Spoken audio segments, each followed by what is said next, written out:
Part 8 of Dan's interview covers one of the most talked about phenomenon that are actually human, or are they?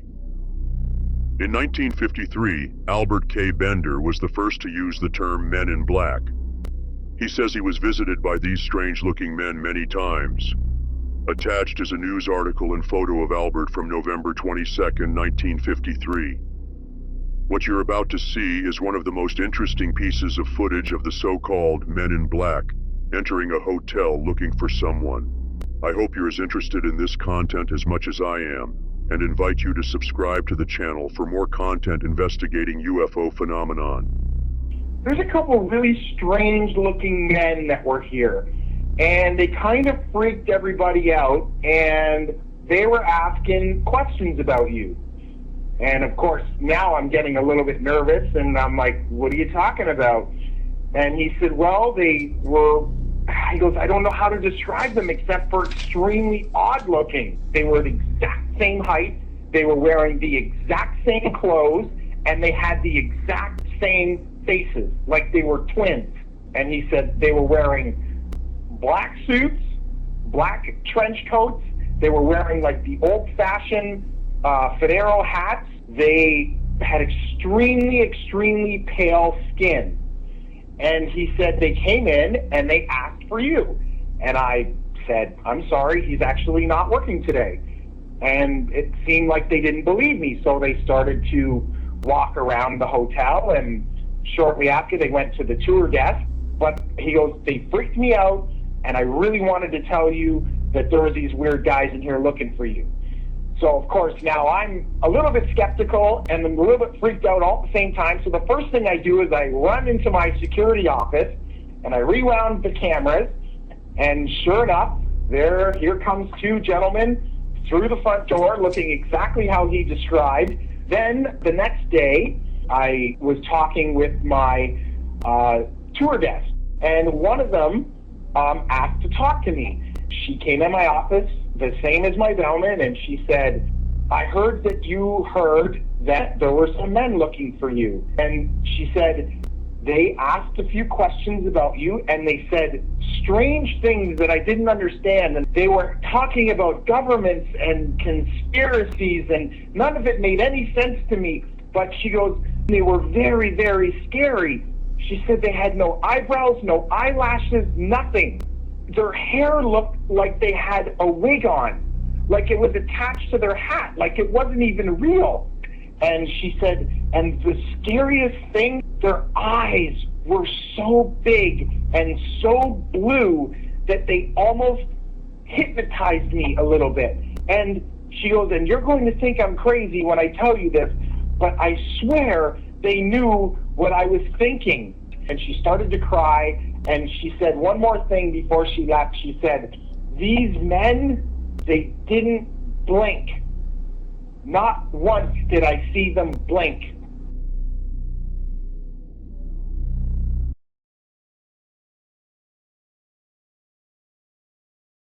Factors for the rise of these beautiful children, the indigo children. And I'm all for it. So we want to leave the stargates, the natural stargates. We want to, they are leaving those alone. Right. We want to keep our hands off from nature. Pull our hands away. Get it away from the fruit of the tree of life, so to speak. Get it away and just let nature happen during this time. That will be a good thing. However, we also have people who oppose that because they want what they want. That's about okay, well, the Men in Black phenomenon. the Men in Black, yeah. Part of it is a psychological operations unit within Majestic. And they operate to scare people away from things that they've seen that they don't want them, further bringing information out in the population of the so-called Gaggle factor. Anything above that, they attempt or have attempted, I don't even know that they're still in operation, to suppress. Then you have the real McCoy. The real McCoy is not human. The real McCoy is, in fact, a P-45J rod. They are using, through the use of some sort of sinuous biomechanical technology, the skin of a dead human. Wow. It is a dead human. These are the ones that walk up to you and they look like they're shuffling, like they've just filled their drawers.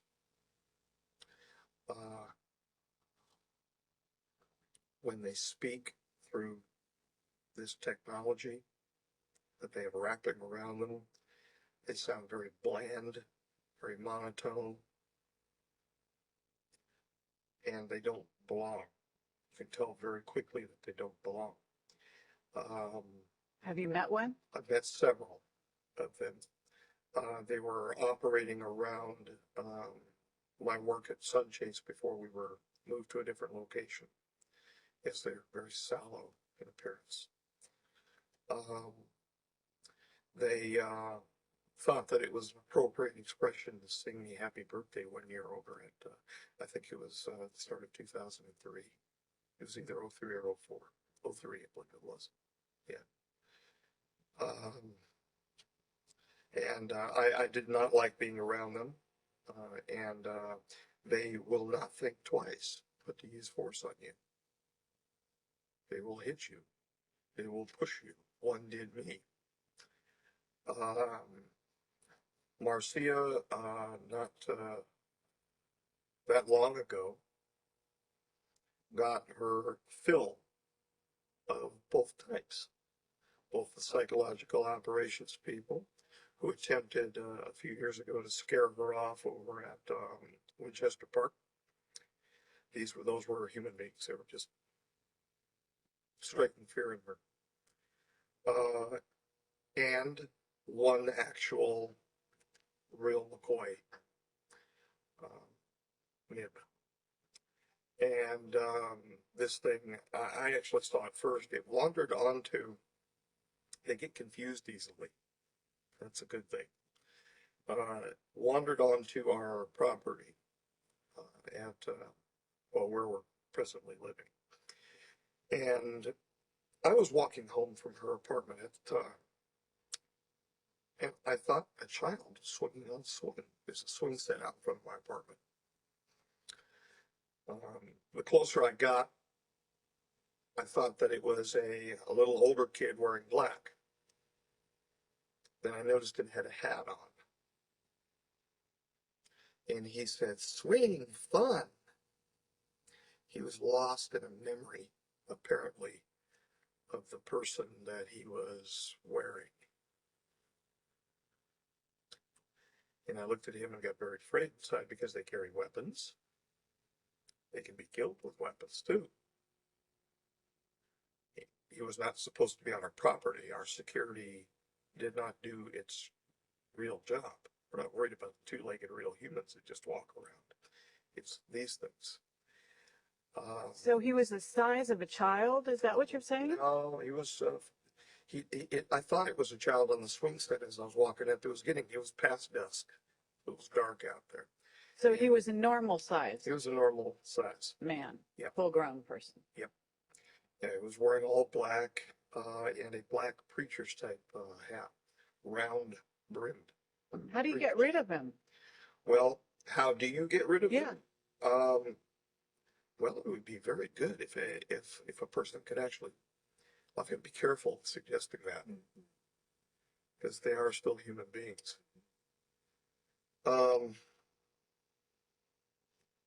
They took him into security. Ultimately, took him into custody. Just want to be careful, liability-wise, of making a suggestion on how to get rid of one of them. But people could miscue, and, Right. and we wouldn't want to have a problem. no, say, well, Dr. Burisch said do this or that. There shouldn't be that many walking around to worry about. But and it wasn't even sent there to deal with me. It was sent there to deal with her. And it found itself apparently lost in a memory in the swing set. And I said, "Good, swing," to it inside a book.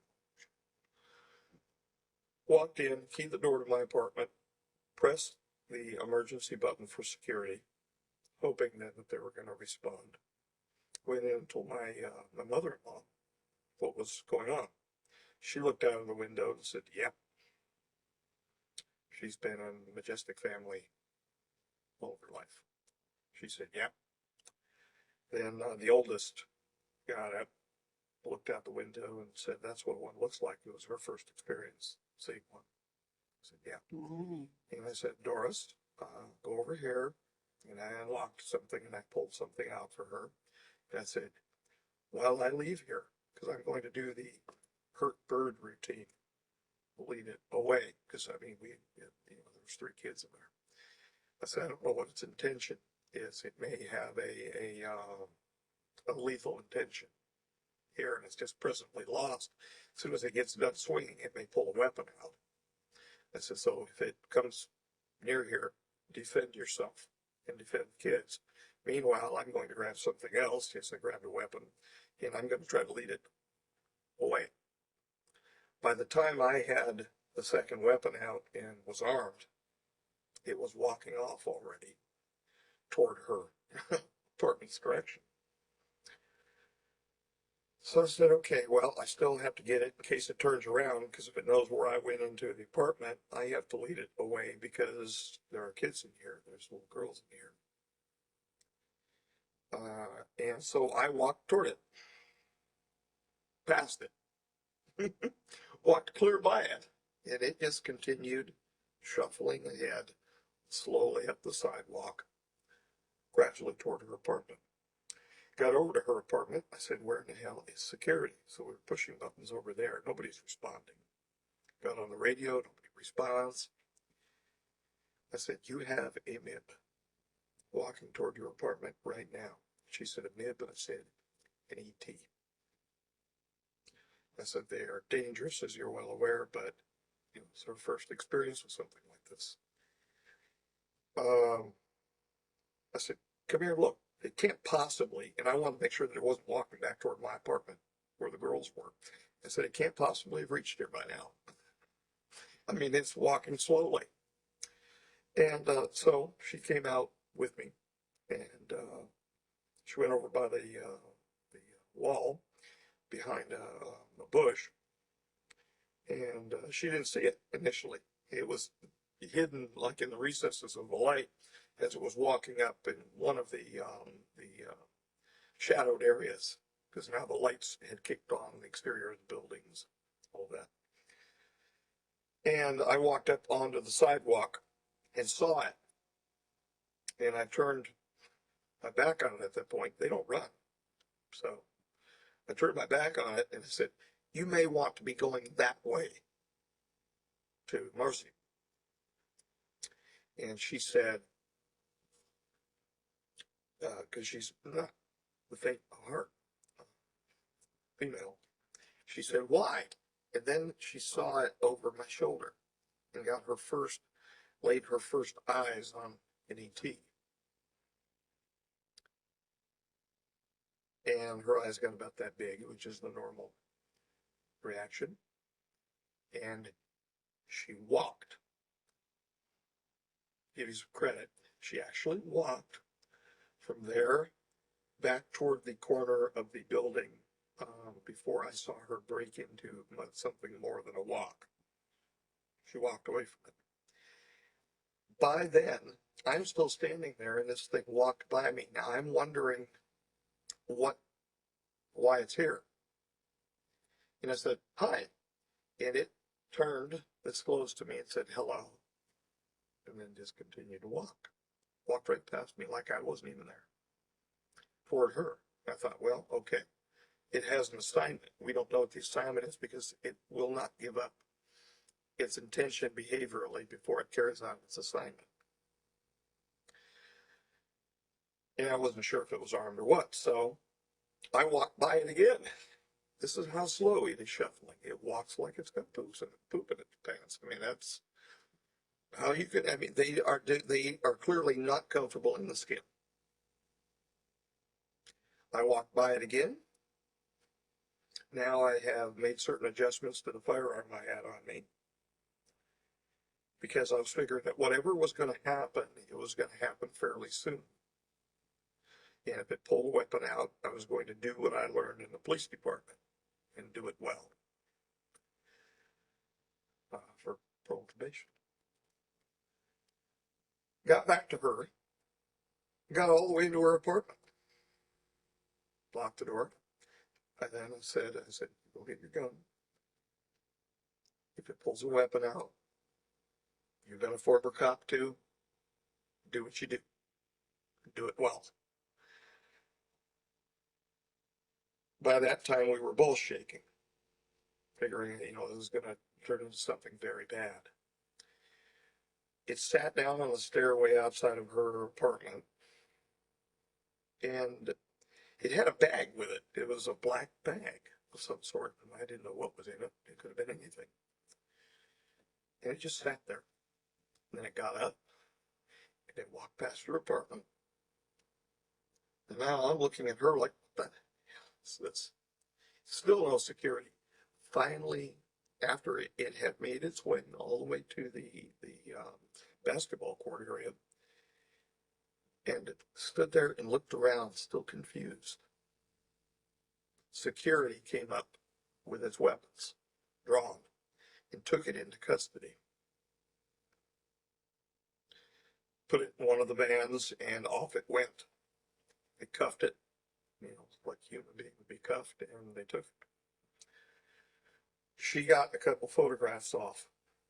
We actually, because it walked down toward the court, I was looking through the window and said, well, there's no way it could hit us from here, even if it does have a gun on it or whatever.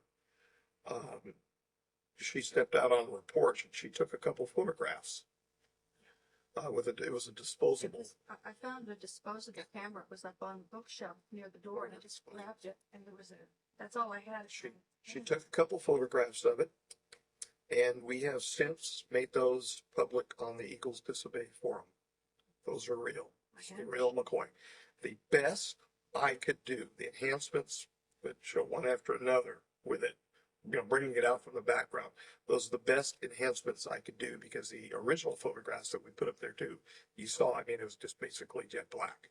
There's no carrying of the flash, and it was not set for night speed or anything like that. It was an indoor-outdoor type daytime camera, a disposable camera, but it was all that was available. Now, security took photographs and all of that, but they don't share them. Right. At the same time, I was doing my weekly reports, and I detailed it in my weekly report. And I allowed that weekly report to be made available too, where I said, the MIB was taken into custody and no one was injured. But, he just walked onto our property. Assignment still to this day unknown. Well, following 20 years of service for the Majestic, last October the 12th, which was October the 12th, 2005, I was dismissed at the time of their adjournment to complete a final set of orders, if you will, to present the information which I had learned over the last 20 years concerning the extraterrestrial intelligences to the world, or to whomever wanted to hear.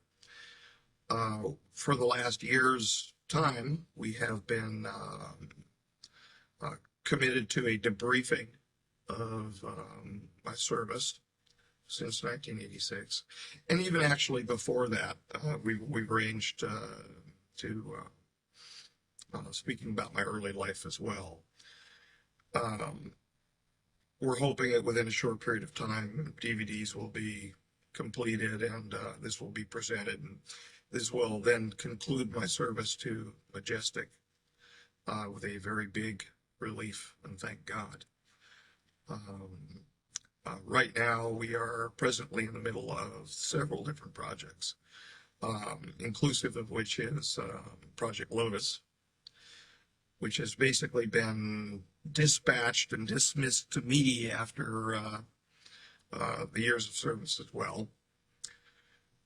This Meaning project, it was turned over to you? well, it's been turned over. I don't think that the folks from the former Majestic are continuing to research it all. I really don't think that they want anything to do with it after the problems that we've had and associated problems at a couple different facilities involving, we'll say, extraneous energy emissions around the project. So, Caused some damage to their equipment.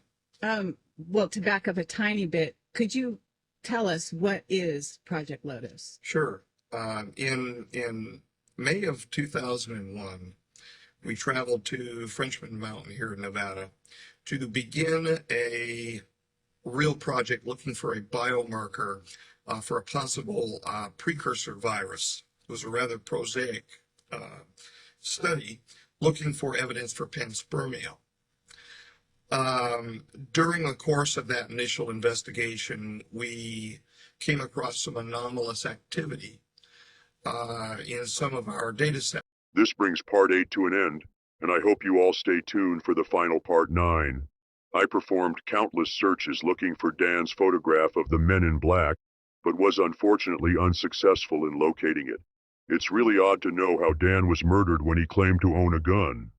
It's logical to think he would have had it on him virtually all the time when he became afraid someone was coming for him. It's also really odd that anyone would have come looking for him. After we heard the letter sent from Majestic that Marcy had read to Dan explaining his orders were to make the public aware of what he's seen and experienced.